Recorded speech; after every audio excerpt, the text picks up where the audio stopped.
What's up, everybody? Tyson Roush. Let's talk Jets. Hope everybody's doing excellent. Thank you to everyone checking out the Monday night 8 o'clock show. Definitely appreciate it. Also appreciate all the guests making time to come on. So with this downtime in the NFL offseason, any little bit of news is going to make headlines all over the place because there's nothing else really to talk about. We're all waiting for the Quinnen Williams contract, Quan Alexander to get re-signed, what happens with Dalvin Cook. So any other little thing that comes up, it's going to be all over social media. Fans are going to argue about it. And here we are. So Jake Aspin did a great interview with Joe Klecko. And I'll say this right off the bat. I'm an older fan. I'm an enormous fan of Joe Klecko. I have so much respect for him. Over the years, doing podcasts, I used to write for a bunch of websites.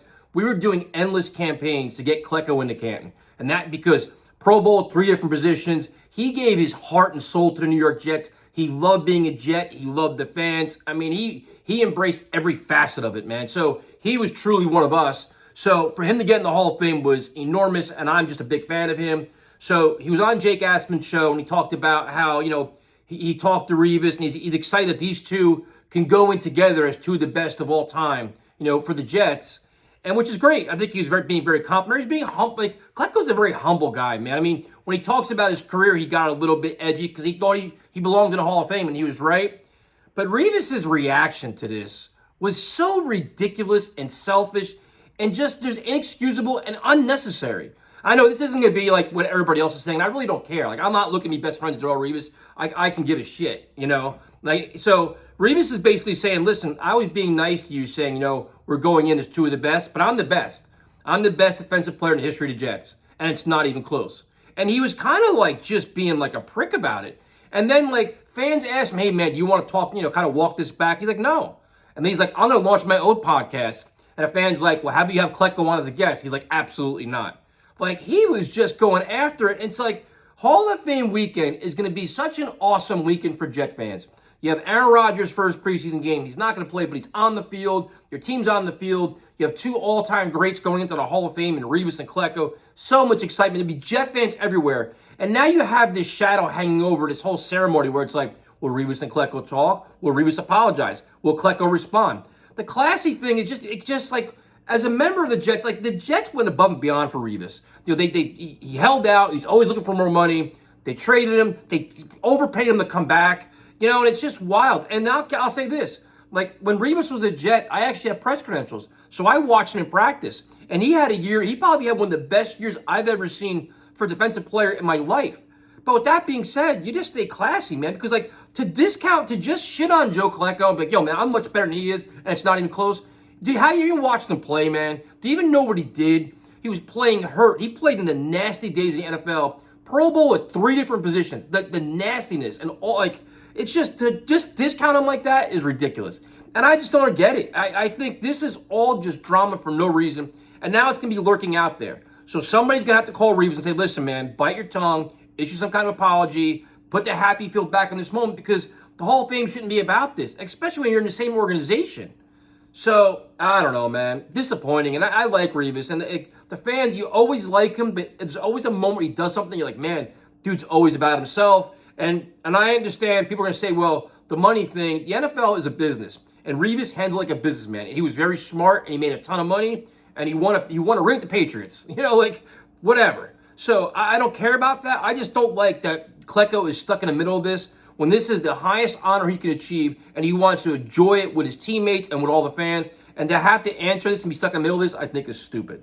So the next thing, Hard Knocks, which it looks like the Jets are going to be forced to be on Hard Knocks. But when you make a trade for Aaron Rodgers and your New York Jets, chances are you're going to be on Hard Knocks because they're going to be under the NFL radar, the microscope, every day in and day out of training camp. And that's it. I mean, the Jets are a team that everybody likes to make fun of. And now you have this hot shot superstar Hall of Fame quarterback that's coming here to try to, save them and get them a Super Bowl. It's must-see TV. So Woody Johnson is saying all the right things. Woody Johnson probably wants to be on Hard Knocks. He wants to get as much exposure for his team as possible.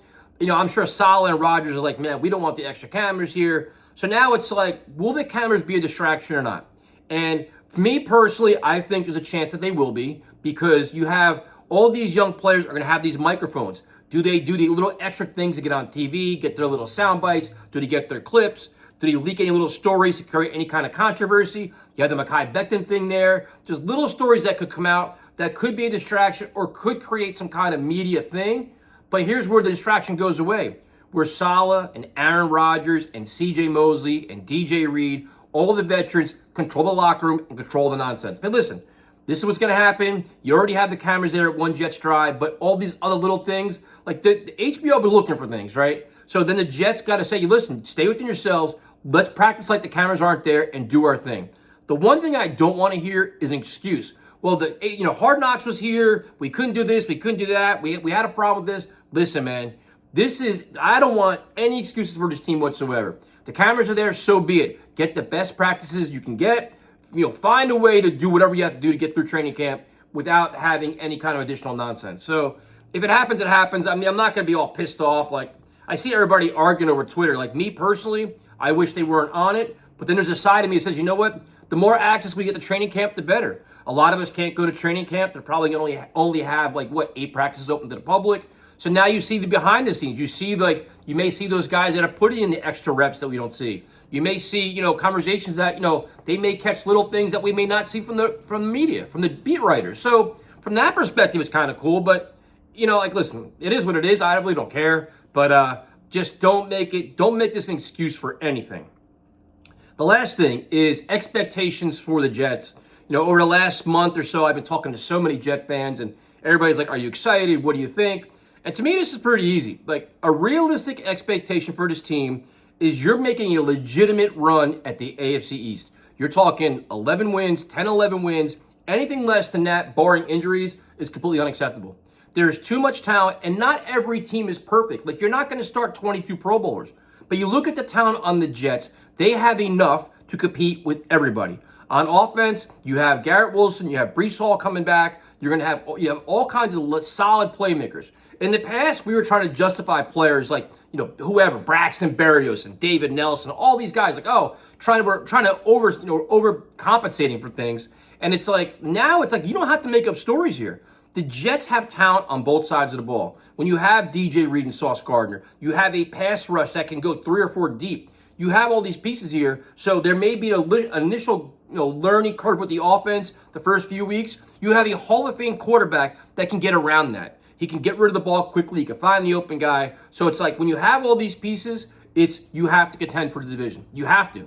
And the other thing, too, is now Saleh as a coach has to step up. See, the last couple of years, he's been getting a pass. Like last year, they went on that great run, and then they completely melted down the stretch. Melted. The quarterback took all the blame. Saleh should take the blame, too. But now it's like, okay, you have this team with expectations of AFC East. With the game on the line, can he go toe-to-toe with Andy Reid and do X's and O's, time management, game management? Will he have that killer instinct, or will he be soft and punt, 4th and 10 from the 40 with 3 minutes left to go? That's another thing here. But my expectations are high, man. And as a Jets fan, it's okay to be like that. Like, some people are like, oh, well, the cynic inside of me. Dude, Aaron Rodgers is your quarterback. Aaron Rodgers. Plus all these young playmakers that have, I think they all believe in each other. And it's not like guys that are, these are guys that are elite. Sauce Gardner is elite. Garrett Wilson's going to be a superstar. So to me, it's like 11 wins, make a run at it. I'm not going to say Super Bowl. I'm hoping like hell for a home playoff game. But you're looking at 11 wins, man. And then anything can happen in the playoffs. Like you saw the Bills last year. They had a home game in the snow, they lost, right? So get in the playoffs, get that home playoff game, then anything can happen. But the one thing you know is you have a quarterback week in and week out that gives you a chance to win. And when was the last time you could say that for the Jets? Never.